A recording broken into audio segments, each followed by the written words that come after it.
It was 3 o'clock in the morning when the phone rang.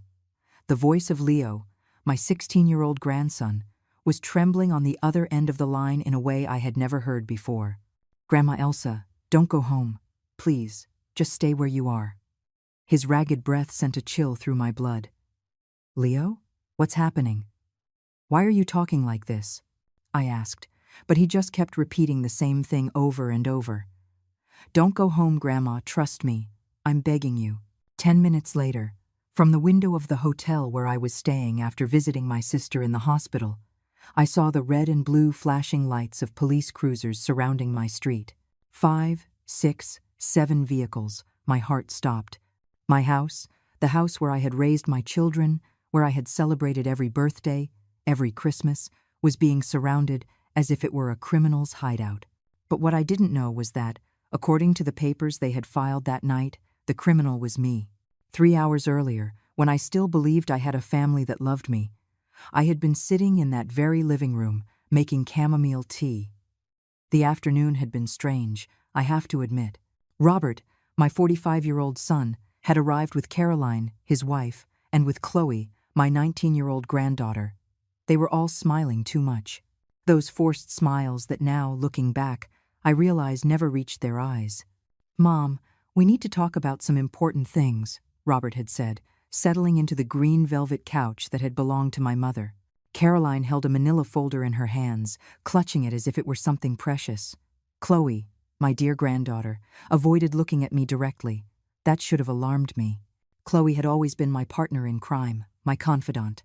Since she was little, she would come to tell me her secrets while I cooked or watered the plants in the garden. The late afternoon light filtered through the white lace curtains, creating long shadows on the hardwood floor I had polished just that morning. The scent of the tea mixed with Caroline's strong perfume, a scent I had always found too intense for a home as old as mine.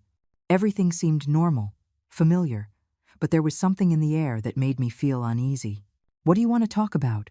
I asked, pouring the tea into the porcelain cups I had inherited from my grandmother, the same cups I had used to give Robert drinks from when he was a boy with a fever, the same ones where I had comforted Chloe when her first boyfriend broke up with her. Caroline exchanged a look with Robert. It was one of those glances heavy with meaning, the kind that married couples develop after years together. A silent communication that completely excluded me. "Mom," Robert began, and his voice sounded different, more formal, as if he were reading a prepared speech. "We've been worried about you." "Worried? Why?" The question escaped my mouth with a nervous laugh. I felt like an actress who had forgotten her lines in the middle of a play.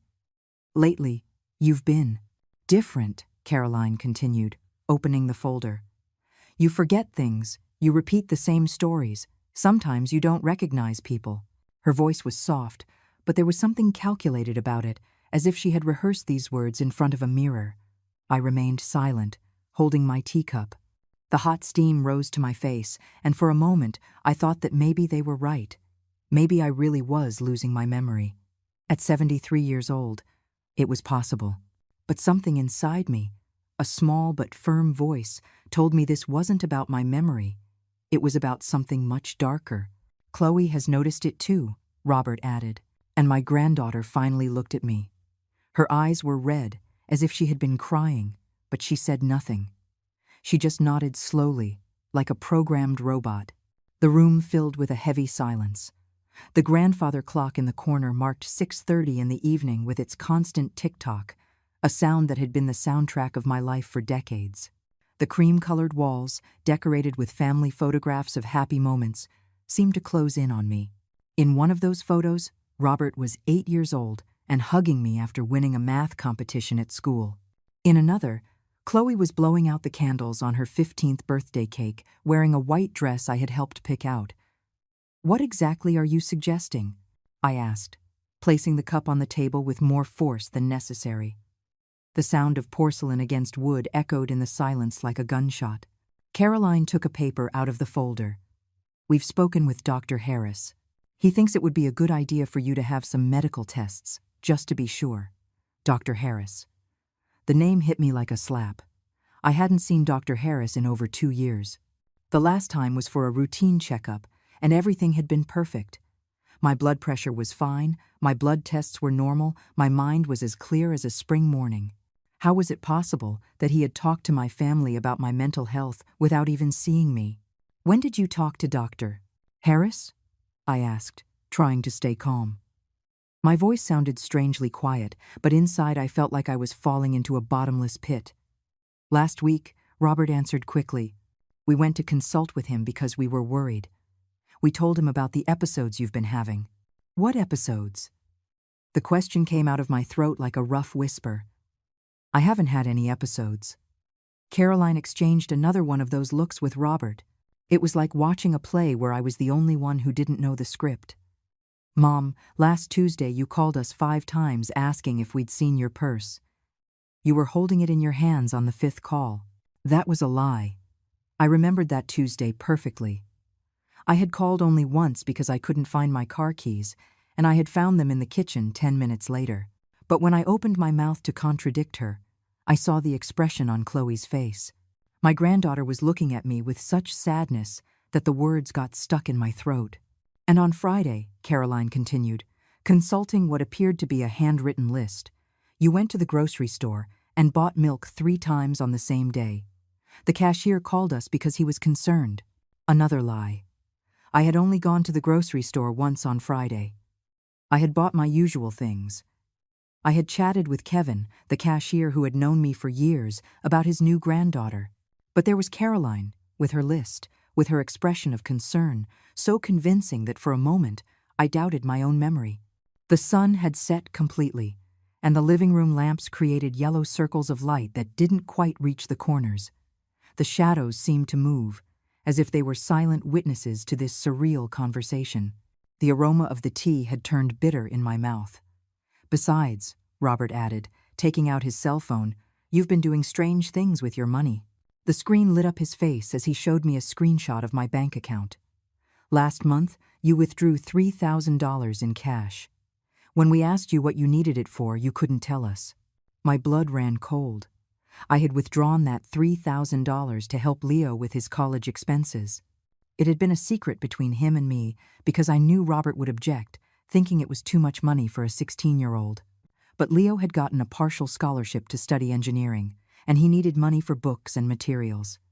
I had been clear with him, it was our secret until he turned 18 and could manage his own finances. I know perfectly well what I used that money for, I said, but my voice sounded less convincing than I had hoped. For what? Caroline asked, leaning forward. There was something in her posture, in the way she held her pen over her notepad, that made me feel like I was being interrogated. I couldn't tell them the truth, not without betraying Leo's trust. But my silence was interpreted as confusion, as proof that I was truly losing my mind. I saw Robert and Caroline exchange another glance, this time of satisfaction. Mom, Robert said, his voice softening like it did when he was a child and had broken something, trying to avoid punishment. We just want to take care of you. This house is too big for you alone. There are stairs. There are so many rooms to keep clean. It would be much easier for you to live somewhere smaller, more comfortable. There it was. The real reason behind this whole charade. My house, this 2-story house, with its 4 bedrooms, its garden full of rose bushes I had planted myself, its spacious kitchen where I had prepared thousands of meals, its living room where I had comforted my children when they cried, where I had celebrated every one of my grandchildren's achievements. This house that I had bought with my late husband by working day and night for 30 years. This house, which, according to the most recent estimates, was worth around $250,000. My house is perfectly fine as it is, I said, and this time my voice was firm. I don't need to move anywhere. But think about it, Mom, Caroline insisted. A nice, modern apartment. No stairs to climb, no garden to maintain. You could use the money from the sale to travel, to enjoy your final years. My final years. As if I already had 1 foot in the grave. As if my life was a countdown that only they could see. Chloe cleared her throat. Grandma, maybe you could consider moving closer to us. There's a really nice residential complex a few blocks from our house. You could visit us every day. For the first time in the conversation, Chloe had spoken directly to me, but even her words sounded rehearsed. I looked into her eyes, searching for any trace of the granddaughter I had raised, the one I had comforted when her parents fought, the one who came to me for advice about boys and life. But the person in front of me was a stranger with my granddaughter's face. "And what if I don't want to move?" I asked. The question hung in the air like smoke. The silence that followed was more eloquent than any answer. Robert shifted uncomfortably in his seat. Caroline closed her folder with a sharp snap. Chloe looked down at her hands. "Mom," Robert finally said, "if you're really sick, if your mind is affected, then maybe you're not capable of making that decision for yourself." The words fell like stones into a calm lake, creating ripples that spread throughout the room. I understood in that moment that this wasn't a conversation. It was a declaration. They had already decided my future. They had already drawn up the blueprints for my life without consulting me. They just needed my signature, my cooperation, my surrender. I rose from my chair slowly. My legs were shaking, but not from weakness, from a cold anger that was beginning to grow in my chest like a poisonous plant.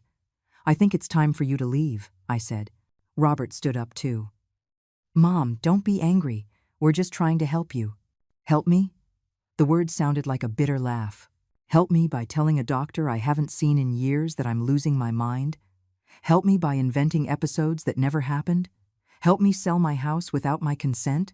"No one said anything about selling without your consent," Caroline protested, but her voice sounded hollow. I walked them to the door in silence. The night air was cool and smelled of jasmine from my neighbor's garden. The streetlights had just come on, creating golden pools on the pavement. Everything seemed normal, ordinary, but I knew that nothing would ever be the same. Before getting into the car, Chloe came over to me. For a moment, I thought she would hug me, that she would tell me this was all a terrible misunderstanding, but instead, she handed me a folded piece of paper. "Grandma," she whispered, "please, read this when you're alone." I closed the door with my heart pounding so hard I could hear it in my ears. The house felt different, as if it had changed while they were here. The same furniture, the same photographs on the walls, but now everything seemed tainted by their words, by their lies. I unfolded the paper Chloe had given me with trembling hands. Her handwriting, that round script I had taught her when she was 7, said simply, "Grandma, be careful. They're not telling the truth. I love you." I collapsed onto the couch, holding the note to my chest. At least Chloe. At least she knew something was wrong. But if she knew, why had she participated in the whole farce? Why had she pretended to agree with them? The questions crowded my mind like frightened birds. I decided to call Dr. Harris. If he had really spoken with my family, I needed to know what he had told them. I dialed his office number, knowing it was late, but hoping to get the answering service. To my surprise, he answered himself. "Dr. Harris? This is Elsa Martinez. I need to talk to you about a conversation you supposedly had with my family."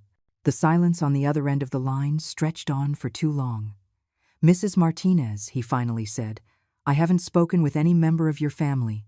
In fact, according to my records, the last time I saw you was over 2 years ago, and everything was perfectly normal at that time." The floor moved beneath my feet. "Are you sure?"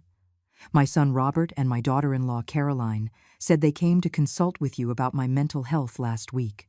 I assure you that did not happen. If they had come to see me, I would have a record of the appointment. Besides, I couldn't even discuss your medical condition with them without your written consent." His voice sounded concerned now. "Mrs. Martinez, is everything all right?" I hung up the phone without answering.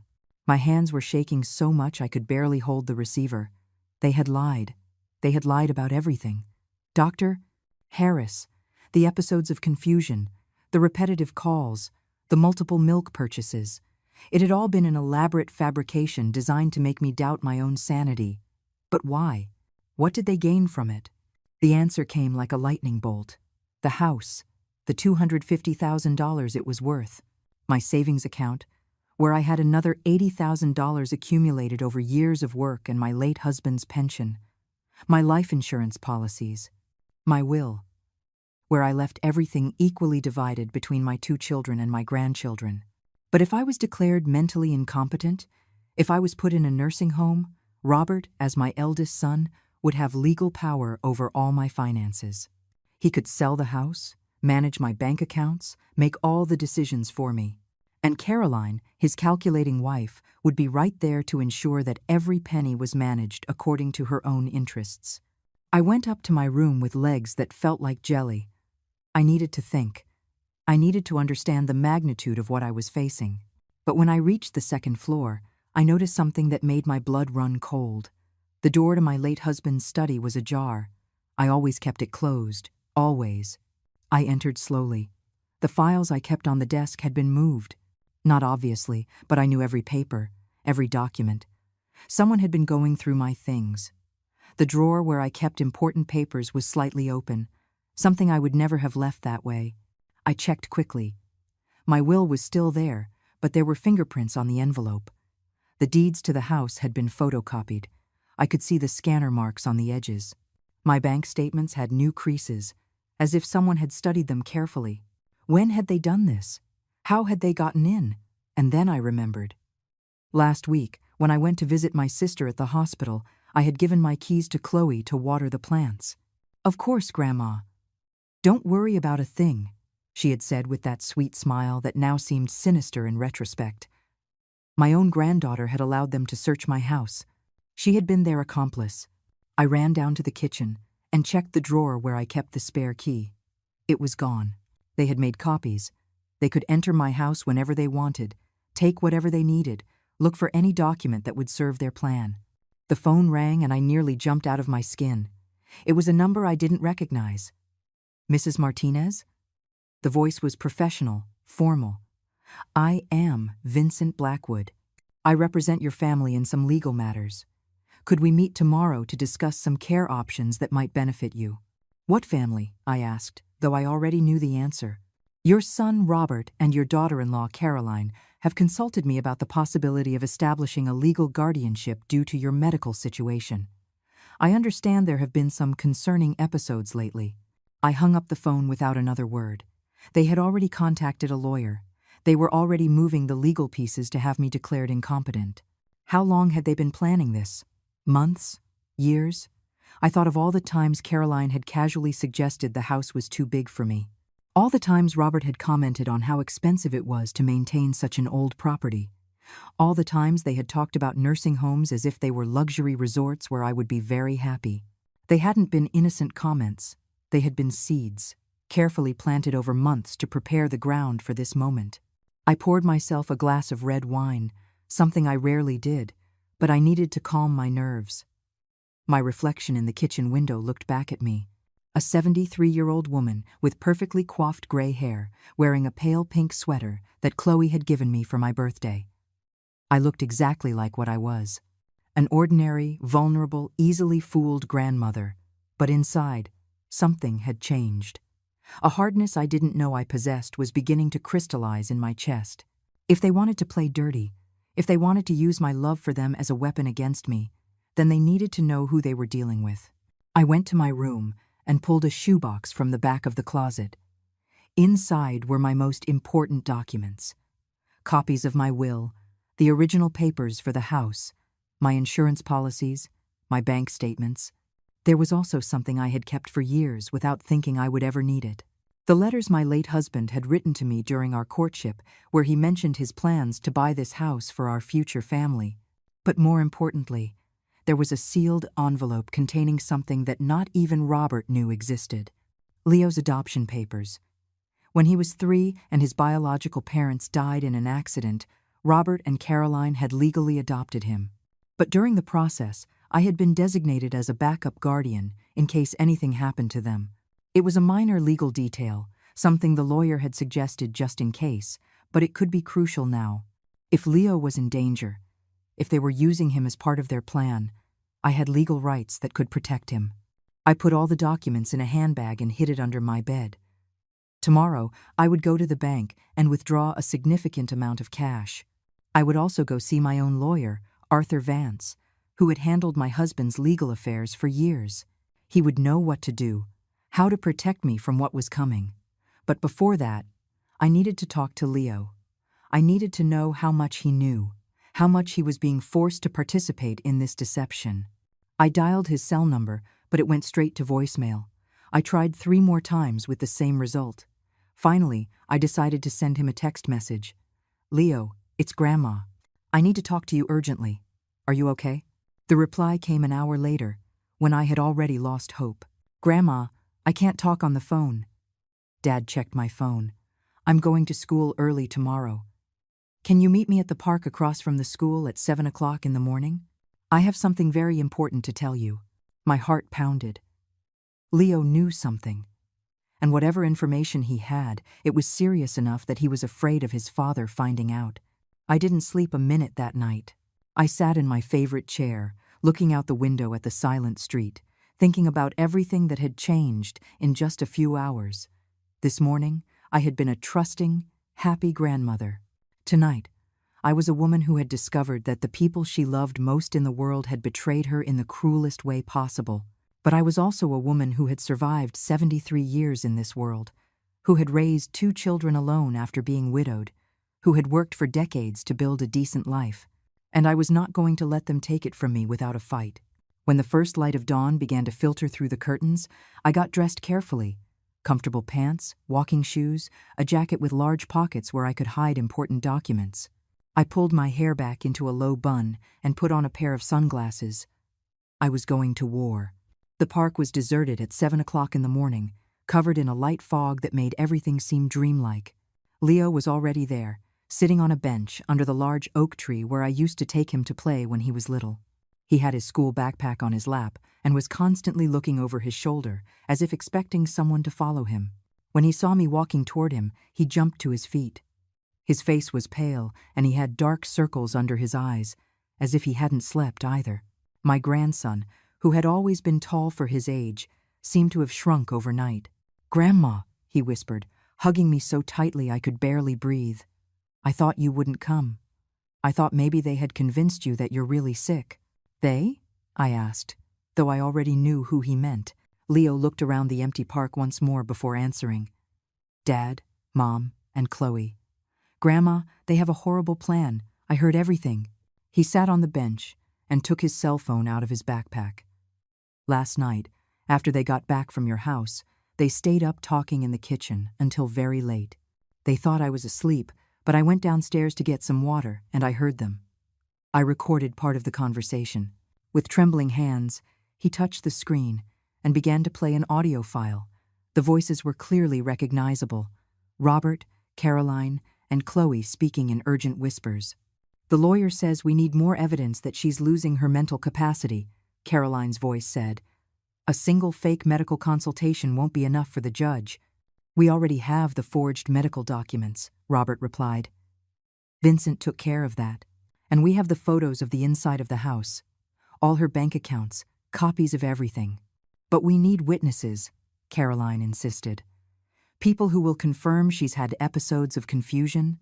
The neighbors, the grocery store staff, someone." Chloe's voice was barely audible. "I don't like this. She's my grandma. I love her." "Chloe."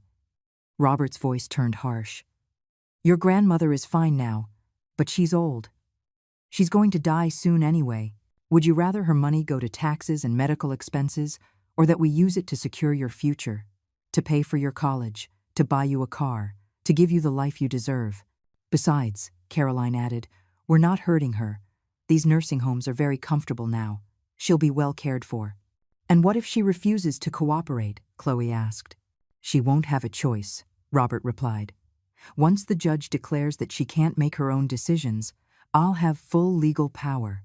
I can sell the house, manage her money, decide where she lives. It will all be legal." The audio cut off there. Leo stopped the recording and looked at me with tear-filled eyes. "Grandma, they're going to steal everything from you. And they're going to make you believe you're crazy so no one will believe you when you try to defend yourself." My world tilted. Hearing my own son talk about me as if I were already dead, as if my life were just an obstacle to his financial plans, was more painful than any illness I could imagine. "Is there more?" I asked, my voice sounding strangely calm. Leo nodded and played another clip. This time it was a conversation between Caroline and someone else, probably on the phone. "Yes, Vincent, I understand. No, she doesn't suspect anything yet. The forged medical documents are perfect. No one will question them. We have pictures of her, looking confused, at the grocery store. We took them last week when she went shopping. In the photos, she looks disoriented because she was reading her shopping list, but a judge won't know that. The plan is to file the guardianship petition on Monday. By Wednesday, we should have full legal control. Monday. It was Friday. I only had 3 days. Leo, I said, taking his hands in mine. What else do you know? They've talked about you. His expression darkened. That's the part that scares me the most, Grandma. Last night I heard Dad talking to Mom about legally changing my last name once I turn 18. They want me to be called Leo Martinez instead of Leo Hernandez.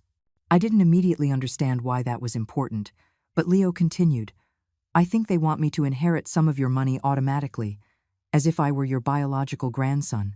But, Grandma, there's something they've never told you. Something about my adoption. My heart stopped. What is it? When my biological parents died, there was a will. They left me money, but it's in a trust fund that I can't touch until I'm 21. It's about $150,000. Dad and Mom have been using that money for their expenses, telling me it was for my care and education, but I've seen the statements. They've spent almost all of it on things for themselves. The picture was becoming clearer and more horrifying.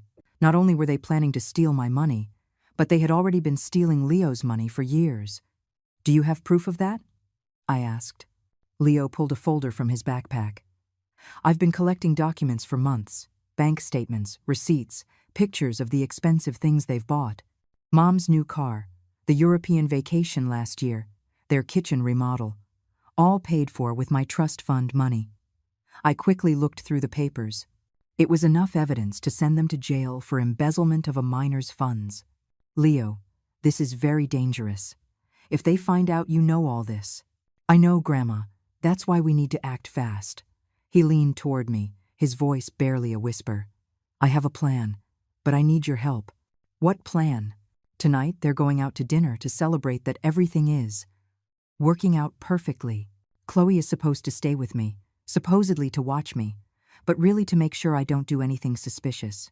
But Chloe doesn't know that I know about the recordings on my phone. He pulled a second phone from his backpack. This is a prepaid phone I bought with my allowance money. Chloe doesn't know it exists. Tonight I'm going to pretend I'm sick to stay in my room. I'm going to record everything I can, phone conversations, documents on Dad's computer, any additional evidence. That's too risky, Leo. It's riskier to do nothing and let them steal everything from you. His eyes had a determination that reminded me of myself at his age. But I need you to do something too. What? You need to go to the bank today and take out all your money. Everything. And you need to go to a lawyer and change your will. Make me your main heir. Leo, I can't do that. You're too young and… Grandma, listen to me. His voice became urgent. Not forever. Just until this is over. If something happens to me, if they do something to me, at least your money will be protected. And when I turn 18, I can transfer everything back to you. The logic was sound, but the idea of involving a 16-year-old boy in this battle terrified me. There's something else, Leo continued. The lawyer they hired, Vincent Blackwood, is the same one who's been managing my trust fund. He's been in on this from the beginning. We can't trust him. I took out my phone and dialed the number of Arthur Vance, my trusted lawyer. After several rings, he answered with a sleepy voice. Mr. Vance, it's Elsa Martinez. I need to see you urgently today. It's a legal emergency. Mrs. Martinez, of course. Can you be at my office at 9? I'll be there. I hung up and looked at Leo. All right, we'll do this together. But you need to promise me that if at any moment you feel you're in danger, you will call me immediately. I promise, Grandma. He hugged me again, and for a moment, he was just my scared grandson, instead of the brave young man who was risking everything to protect me. Leo, one more question. Is Chloe really okay with all of this, or are they manipulating her too? His expression saddened. At first, I thought they were forcing her, but yesterday I heard her on the phone with a friend. She was talking about the new car Dad is going to buy her when this is all over. She's just as involved as they are, Grandma. She's just a better actress. Those words hurt the most. Chloe, my sweet granddaughter, the little girl I had comforted through her nightmares, had consciously chosen to betray me for money. We parted ways in the park, each heading to our own battle. Leo went to school, feigning normalcy while preparing his undercover operation for that night. I headed to Arthur Vance's office, carrying a bag full of documents and the weight of a betrayal I still couldn't fully process. As I walked to my car, a single question echoed in my mind. How had I raised a son capable of this? At what point had I failed so badly that Robert had grown up thinking my life was worth less than his financial comfort? But there was no time for self-pity. I had work to do. Arthur Vance's office was on the second floor of a red brick building in the city center. He was a 65-year-old man, bald, with thick glasses and a measured way of speaking that had always calmed me. But this morning, as I told him the whole story, I saw something in his eyes I had never seen before, pure fury. "Elsa," he said after listening to Leo's recordings and reviewing all the documents, "this isn't just a family betrayal. This is large-scale criminal fraud. Forged medical documents, impersonating a licensed physician, conspiracy to commit fraud, embezzlement of a minor's funds, possible extortion. Your son and his wife could face years in prison for this." "Arthur, I don't want to send my son to prison," I said, though the words sounded hollow even to me. "I just want to protect my money and protect Leo." "Elsa, look at me." He took my hands. "They won't stop here. If they succeed in having you declared legally incompetent, they will have access to everything: your house, your bank accounts, your insurance policies, your medical decisions. They could literally control you until the day you die. And when you do, Leo will inherit nothing because they will have already made sure everything is in their name." The reality of the situation hit me like a cold wave. It wasn't just about money. It was about my freedom, my autonomy, my right to live my final years as I chose. "What can we do?" I asked. Arthur went back to his desk. "First, we're changing your will immediately. We'll name Leo as your primary heir, but we'll also set up legal protections to ensure Robert can't challenge it, claiming undue influence." We spent the next hour filling out paperwork. I changed my will to leave 70% of my assets to Leo under the condition that he couldn't access the money until he was 21, and that it would be managed by an independent trust until then. The rest would be divided among my other relatives, with specific clauses preventing Robert or Caroline from touching a cent.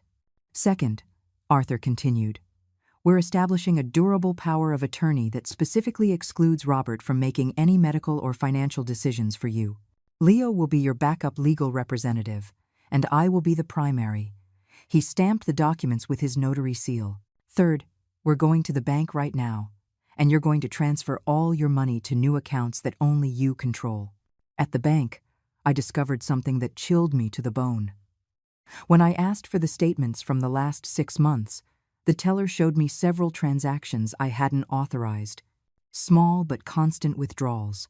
$50 here, $100 there.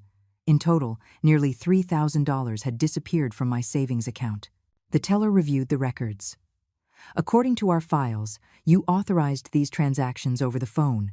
We have recordings of the calls where you confirm your social security number and answer the security questions correctly." Arthur and I exchanged a look. A few minutes later, we were in a private office listening to my own voice authorize transactions I had never made. But it wasn't my voice. It was a very good imitation, but it wasn't me. "It's Chloe," I whispered. "My granddaughter can imitate my voice perfectly." "Mrs. Martinez, this is bank fraud," the teller said, mortified. "We need to report this to the authorities immediately." "Not yet," Arthur said quickly. "First, we need to secure the remaining funds and gather more evidence." I closed all my existing accounts and opened new ones with completely different passwords, transferring the $78,000 that remained. As we left the bank, my phone had been ringing constantly, 12 missed calls from Robert and 8 increasingly desperate texts. "Mom, where are you? We went to your house and you're not there. Mom, we're worried. Please call us. Mom, doctor. Harris wants to see you this afternoon for an evaluation. It's important." The last message was different. "Mom, if you don't call us in an hour, we're going to have to call the police. We're worried you might have gotten hurt or confused." They're starting to panic, Arthur observed. They probably went to the bank and found out you moved your money. I decided to call Robert to maintain the facade of normalcy until Leo could get more evidence that night. Mom, thank God, Robert said when he answered. Where have you been? I went shopping and had lunch with a friend. I lied smoothly. Why all the fuss? Why? Because we were worried. You seemed so confused yesterday, we thought maybe. I'm perfectly fine, Robert, I said, my voice calm and motherly. In fact, I've been thinking about what you said yesterday. Maybe you're right. Maybe I do need some help. There was a telling silence, then muffled whispers. Really, Mom? Are you willing to consider our suggestions? Yes, dear. I think maybe I've been too stubborn. Could we talk tonight? Maybe you could come over with Caroline and the kids for dinner. Of course, Mom. Is 7 o'clock okay? Perfect. I'll make your favorite. I hung up and looked at Arthur. I've laid the bait. Now they think I'm giving in easily. Excellent, he said. That will make them overconfident. Now we need to set the trap. We spent the rest of the afternoon setting up hidden security cameras in my house. Arthur had called a trusted private investigator, an ex-cop named Frank, who arrived with professional surveillance equipment. These will record everything, Frank explained, installing tiny devices in the corners of my living and dining rooms, high-quality audio and video. He also gave me a small device that looked like a pen, but was actually a recorder. At 5 o'clock in the afternoon, my house was fully monitored. Arthur and Frank set up in a van parked 2 blocks away, where they could watch and listen in real time. Elsa, Arthur said before he left, remember, your goal tonight is not to confront them. It's to get them to confess, act confused, vulnerable. Let them think they're winning. At 6:30, I started cooking chicken in a savory red sauce, Robert's favorite since he was a child. The aroma filled the house, creating a comfortable domestic atmosphere that was a grotesque contrast to the psychological war about to begin. At exactly 7 o'clock, I heard Robert's car in the driveway. I took a deep breath, smoothed down the yellow dress I'd chosen specifically to make me look frail, and went to open the door. Family, I said with the brightest smile I could muster. Come in. Dinner is almost ready. Robert hugged me, but I could feel the tension in his muscles. Caroline kissed my cheek, but her eyes were calculating. Chloe hugged me and whispered, I love you, Grandma. The hypocrisy almost made me sick. Where's Leo? I asked. He was feeling a little sick, Caroline explained. We decided to let him rest at home. Perfect. The plan was working. After dessert, as we were having coffee in the living room, Robert finally brought it up. Mom, he began, we spoke with Dr. Harris this afternoon. Oh, yes? And what did he say? He's very worried about you, Caroline continued, pulling out her folder. He says the symptoms we described are consistent with the early stages of dementia. She showed me official-looking medical forms with Dr. Harris's letterhead. When did I go to Dr. Harris? I asked, feigning confusion. I don't remember going. Robert and Caroline exchanged a look that said, See? This proves our point. Mom, you went last week, Robert said gently. We took you. You don't remember. It was a blatant lie, but I pretended to think hard. No, I don't remember, I murmured. Are you sure? Completely sure, Mom. He leaned forward, his voice taking on that condescending tone adults use with small children. And the doctor says, these memory lapses are only going to get worse. He says you need specialized care. What kind of care? I asked, allowing a tremor into my voice. Caroline took my hand with a false tenderness. We've been looking at some wonderful options. There's a beautiful place just outside the city, Pleasant Meadows. It's like a resort, but with 24-hour medical staff. And my house? I asked. What would happen to my house? Well, Robert cleared his throat. The house is too big for you, Mom. And the care at Pleasant Meadows is expensive. We thought the most sensible thing would be to sell it and use that money to ensure you have the best possible care for many years. There it was, the confession I was waiting for. They wanted to sell my house, to pay for my own imprisonment. But this house, this is where I lived with your father, where we raised our family. Mom, it's just bricks and wood, Caroline said firmly. The memories are in your heart, not in a building. Besides, Robert added, It's not like you'll be in any condition to maintain it for long. Dr. Harris says your condition will deteriorate rapidly. In a few months, you probably won't even recognize the house anyway." His words pierced me like daggers. "What do you think, Grandma?" Chloe asked. "Would you like us to take you to see Pleasant Meadows tomorrow?" "I don't know," I said, pretending to be overwhelmed. "It's so much to process. How much would it cost?" "About $4,000 a month," Caroline answered quickly. "But with the money from the house sale, plus your savings, you could live there comfortably for many years." "And you?" I asked. "Where would you and the children live?" Another exchanged glance. "Well, Mom, we've been having some financial problems," Robert finally admitted. "We thought, maybe we could stay in this house temporarily, just until we get back on our feet financially. It would be a way to keep the house in the family. They were planning to use my money to remodel my house after they stole it." "There's one more thing," Caroline added, pulling a form from the folder. "We need you to sign this document. It's just a temporary power of attorney to let us handle your finances while you're at Pleasant Meadows. It's for your own protection. It wasn't temporary. It was a permanent power of attorney giving Robert complete control over my entire financial life." "Can I take it to my lawyer to have it reviewed?" I asked innocently. "Mom," Robert's voice hardened slightly, "our lawyer already reviewed it. It's a standard document. Involving multiple lawyers will just cost you unnecessary money." "Okay," I said finally. "Let me find my good pen." I went to the kitchen, pretending to search, but really giving them time to talk amongst themselves, hoping they'd say something else incriminating. "Do you think she suspects anything?" I heard Chloe whisper. "No. She's completely confused," said Caroline. "Once she signs this, we'll have total control. We can move her to Pleasant Meadows on Monday and put the house up for sale immediately." "And if she changes her mind?" Chloe asked. "Once she's committed, her opinions won't legally matter," Robert said. "The document she's about to sign gives me the authority to make all decisions for her." They had confessed their entire plan on camera. I returned with a pen. "You know what?" I said. "I think I need one more night to think about it. Tomorrow morning, I'll sign all the necessary papers." The disappointment on their faces was instant, but they tried to hide it. "Of course, Mom," Robert said.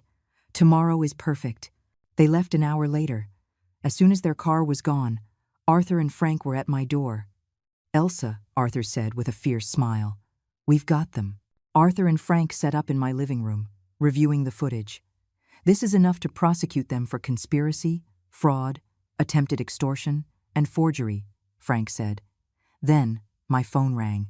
It was Leo, on his secret phone. "Grandma, I got it. I got everything. Are you safe, honey?" "Yes. Chloe thinks I'm asleep. I got into Dad's computer. There are files with everything, emails with the lawyer, Vincent Blackwood, money transfers from my trust fund, even a fake sales contract for your house that they already prepared." "A sales contract?" "Yes. It's dated for next week. They're going to say you signed it voluntarily before your illness got worse." Arthur leaned into the phone. "Leo, this is Arthur Vance. Can you email those files to a secure address I'm about to give you? I already copied them to a USB drive, but I can email them too. Just give me 5 minutes." A few minutes later, the files arrived. It was worse than I had imagined. They hadn't just planned to steal my money. They had been systematically stealing from Leo's trust fund for years. It was at that moment, as we stared at the proof of their crimes, that my regular phone rang. It was an unknown number. "Mrs. Martinez? It's Sergeant Miller from the police department.